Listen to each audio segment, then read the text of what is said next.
karena ada aliran airnya. Kena mental banget jir ini tentara Amerika. Tapi cuma buat bikin cacat para tentara Amerika. Udah lama kita nggak ngomongin perang ya.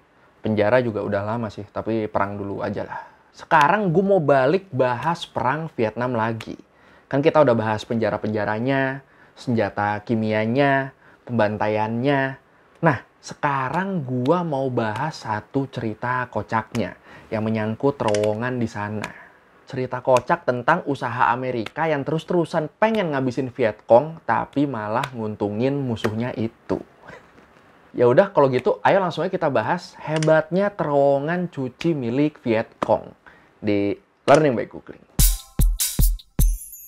Ya ternyata perang Vietnam ini nggak seluruhnya berakhir tragedi. Ada yang jadi komedi juga.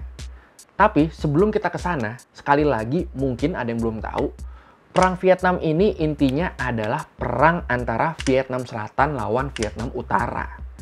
Vietnam Selatan didukung sama negara-negara kayak Amerika, Korea Selatan, Australia, Thailand, sampai Filipina. Kalau Vietnam Utara pastinya didukung sama Uni Soviet, Cina, dan Korea Utara. Ya intinya itulah. Buat lebih detailnya, lu bisa lihat video-video gua yang ngebahas tentang perang Vietnam.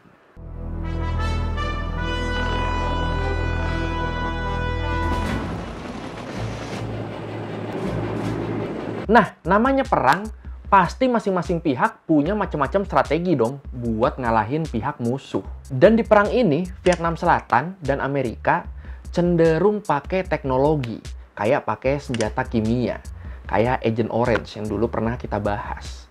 Sedangkan dari pihak Vietnam Utara dengan Vietcongnya, mereka pakai cara-cara yang lebih tradisional. Dan hebatnya, kayak yang kita tahu, Vietnam Utara lah yang akhirnya memenangkan perang ini di tahun 1975. Nah, perang Vietnam ini sendiri akhirnya menelan korban jiwa lebih dari 3 juta orang.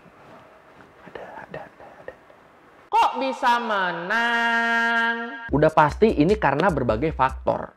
Salah satunya karena jaringan terowongan bawah tanah milik Vietcong, atau yang biasa dikenal dengan nama Cu-Chi Tunnels, terowongan cuci, yang panjang keseluruhannya bisa sampai lebih dari 200 km.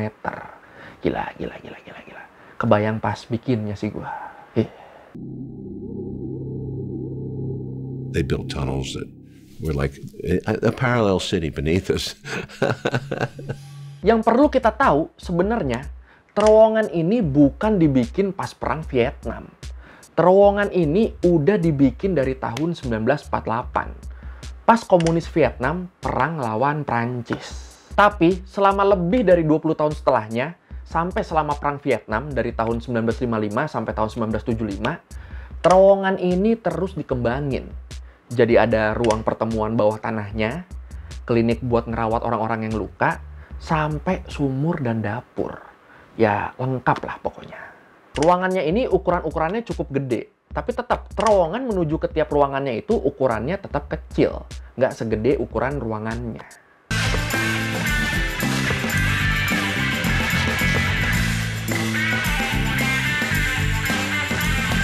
Dan ya akhirnya terowongan ini punya peran besar dalam semua pergerakan tentara Vietcong selama perang Vietnam. Mereka bergerak dari sini, mulai perlawanannya dari sini, bertahannya juga udah pasti ke sini, ke dalam terowongan ini. Akhirnya ya bingung tentara Amerika. Bayangin aja tentara Amerika lagi diem, tiba-tiba bisa diserang, entah datang dari mana. Pas dikejar, pada hilang itu tentara-tentara Vietcongnya. Tentara Amerika pun langsung bingung kan, ini pada kabur kemana? Padahal kabur ke bawah tanah. Kabur ke bawah mereka. Wah, ini keren ya. We went through them, over them, around them, but we never did really find them until the war was over. Kalau pesawat-pesawat tentara Amerika ngejatuhin bom juga, tentara Vietcongnya udah pasti berlindungnya di dalam terowongan ini. Aman. Jadi, teknik gerilyanya Vietcong bener-bener ngandelin terowongan ini. Terowongan suci ini. Kalaupun pada akhirnya tentara Amerika nemuin terowongan ini, mereka bakal tetap susah buat ngejarnya. Kenapa? Ini ada beberapa faktor. Pertama, Karena terowongan-terowongan ini dibikin kecil banget. Sampai tentara Amerika yang postur badannya lebih gede bakal susah buat masuk ke sini. Atau kalaupun mereka bisa masuk, mereka bakal susah buat gerak. Jadi gampang buat dihabisin. Wah, jenius ya. You had to go in head first, correct? Right. Oh, yes. Always. Never feet first anywhere. Always went in with your hands out in front of you, too, because if you got your arms trapped to your side, you were stuck there. Nah, mungkin kalau di antara lu ada yang pernah nonton film Platoon, film yang settingnya di Perang Vietnam ini, di situ kan di film itu diliatin kalau ukuran terowongannya ini cukup besar ya. Sampai tentara Amerika bisa masuk situ dan bisa jalan jongkok di dalam situ. Nah, sebenarnya ukuran asli terowongan ini tuh nggak segitu, nggak kayak yang di film itu. Ukurannya jauh lebih kecil. Ini gue kebayang orang-orang yang klaustrofobia masuk sini rasanya apa ya? Incredibly, some of the Viet Cong's original tunnels are still in existence. They're now a popular tourist attraction, but the tunnels in this particular network are a lot smaller than Oliver Stone depicted in the movie. Nah, sebenarnya Amerika tuh punya anjing pelacak yang harusnya bisa nyium bau tentara Viet Cong sampai mereka masuk ke mulut terowongannya. Harusnya. Tapi di sini, pinternya Viet Cong, mereka mengelabui anjing-anjing Amerika ini dengan cara nyampur tanah di mulut terowongannya dengan merica. Jadinya, bau merica yang tajam ini bikin anjing-anjing pelacak nggak bisa ngedeteksi keberadaan para tentara Viet Cong. Wah, ini caranya tradisional tapi efektif ya. Tapi sayangnya, setelah sekian lama, akhirnya ketahuan juga keberadaan terowongan ini sama tentara Amerika. Menurut Washington Post, salah satu cabang dari terowongan ini ngarah ke deket pangkalan divisi 25 Amerika. Ini kan mantep ya. Keluar-keluar langsung pangkalannya musuh. Dan musuhnya nggak nyadar sama sekali. Dan ya udah, sejak ketahuan itu, Amerika udah nyoba ratusan kali buat ngancurin terowongan ini. Tapi selalu gagal. Kok bisa gagal? Ya karena sistemnya emang kompleks dan canggih banget. Walaupun cuma sebatas terowongan tradisional. Kalau menurut Ranty Beach, salah satu tour guide yang diwawancara sama Washington Post, kata dia Amerika tuh bener-bener nyoba berbagai cara buat ngancurin atau ngebunuh orang-orang Viet Cong yang ada di dalam terowongan ini. Lu bayangin aja, tentara Amerika nih pernah mompa jutaan galon air dari sungai Mekong ke dalam terowongan cuci ini. Ngarepnya dengan diisi air, terowongan ini jadi penuh air, terus orang-orang di dalamnya jadi tenggelam. Ngarepnya. Faktanya, cara ini sama sekali nggak ngaruh, karena terowongan cuci ini punya 3 tingkat. Air yang dipompa sedemikian banyak tadi, masuknya selalu ke tingkat terakhir, tingkat yang paling bawah. Dan airnya ini akhirnya balik lagi ngalir ke sungai Mekong. Ini kan kalau gini namanya ngures sungai ini ya. Yang lebih kocak lagi, segitu banyak air yang dipompa ke dalam terowongan ini sama tentara Amerika, akhirnya malah bikin terowongan ini yang tadinya panas jadi berasa sejuk karena ada aliran airnya. Kena mental banget jir ini tentara Amerika. Gila. Kalau kata Tau, salah satu pemandu wisata di sana, dia bilang, dalam hal ini kami harus mengucapkan terima kasih kepada tentara Amerika. Aduh, sedih ya jadi tentara Amerika ya. Niatnya nyakitin malah ngasih fasilitas tambahan.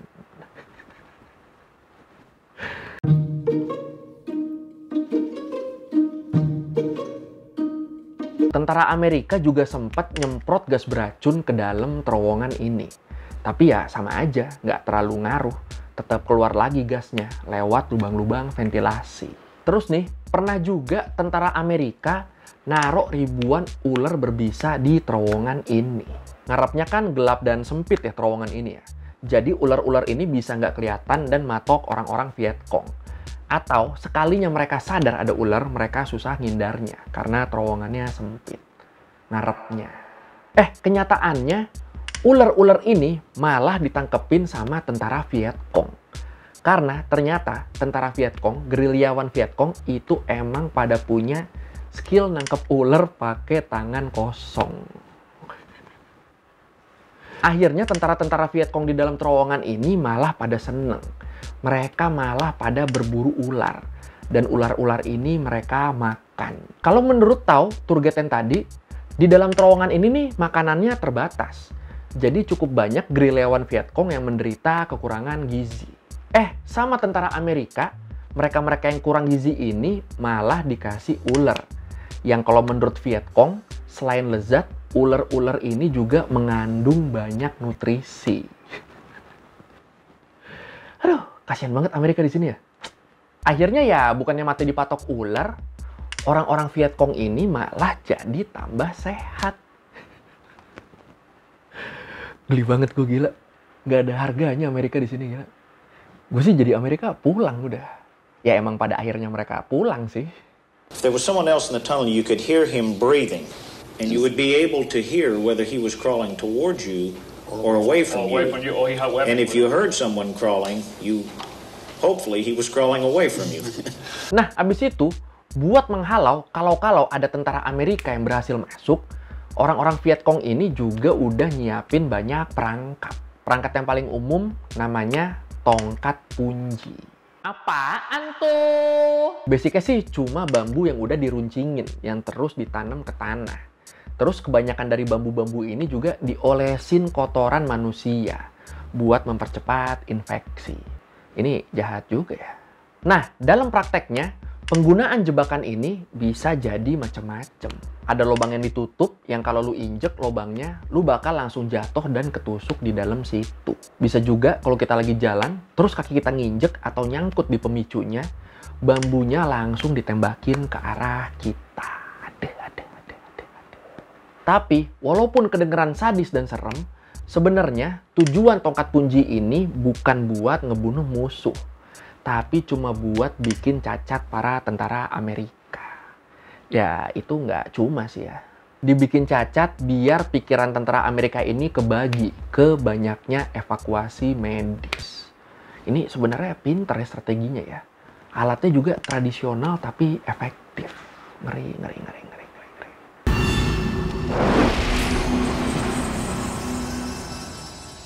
Terus ada juga perangkap yang namanya Two Steps Charlie.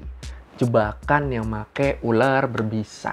Biasanya, ular-ular berbisa ini ditaruh di lubang-lubang deket jalan masuk terowongan. Atau kadang bisa juga diikat di pintu atau di pohon bambu. Jadi ular ini bisa langsung ngegigit tentara-tentara Amerika yang lewat. Nah, itu dia kenapa jebakan ini dikasih nama Two Steps Charlie. Karena tentara Amerika yang kegigit biasanya bakal langsung tewas setelah jalan 2 langkah. Tapi kan sebenarnya ini makin kelihatan kocaknya ya. Ya lu bayangin aja, orang-orang Vietcongnya udah pada jago bikin jebakan pakai ular berbisa. Sama tentara-tentara Amerika malah pada mau dihabisin pakai ular juga. Ya ini kan sama aja lu ngasih senjata ke musuh. We found this a couple of times where they actually had the snake tied to a piece of bamboo that was stuck into the top of a tunnel. It's probably been tied up there for 3 or 4 days, and that viper will strike at whatever comes through. Terus ada juga jebakan keepsake loose hand. Perangkap yang ditaruh di ujung tiang bendera. Jadi kan biasa kalau abis mukul mundur musuh, tentara-tentara yang menang ini kan suka pada manjat ke tiang bendera buat nyabut bendera musuhnya dari atas tiang. Ya kan suka pada gitu kan.